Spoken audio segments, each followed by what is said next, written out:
and mas malalayan na yung ating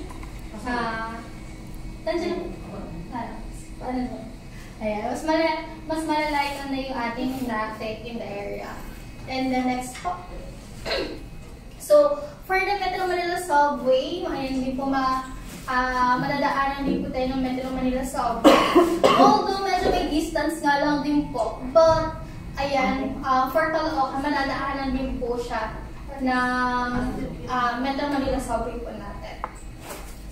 And then next po.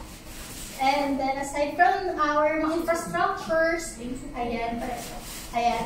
Of course, we're also accessible na rin po with yung Manila International Airport. So, although yung Manila International Airport po is located sa Bulacan, ayan, magkakaroon po kasi ng private access coming from MRT Line 7. So, from MRT Line 7 po, magkakaroon ng access po going to yung Manila International Airport. And that will be around mga 45 minutes travel na lang from the metro to yung Manila International Airport. And then, ayan, so ito po yung kanini or North Luzon East Expressway.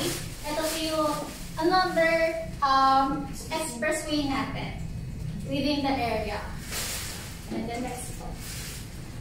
Ayan, and as of now po, ayan, yung NLEX C5 North Link po is ongoing. So, hindi na po tayo, pag mag-exit po tayo dito, hindi na lang po tayo mag-exit sa Balintawak, sa Valenzuela, or sa May Kawayan. That is because this exit po will be extending na dito sa Novaliches.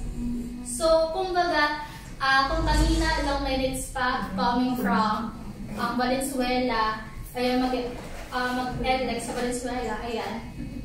Ito po with NLEX C5 North Link, few minutes away na lang po siya sa atin.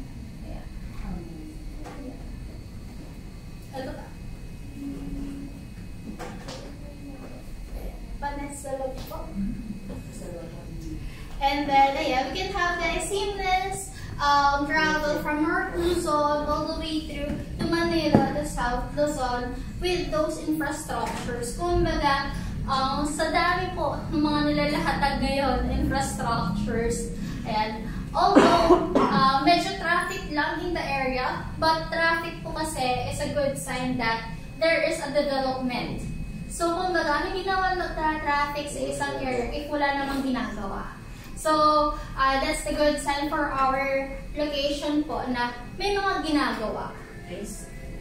Ayan. So, ayos na.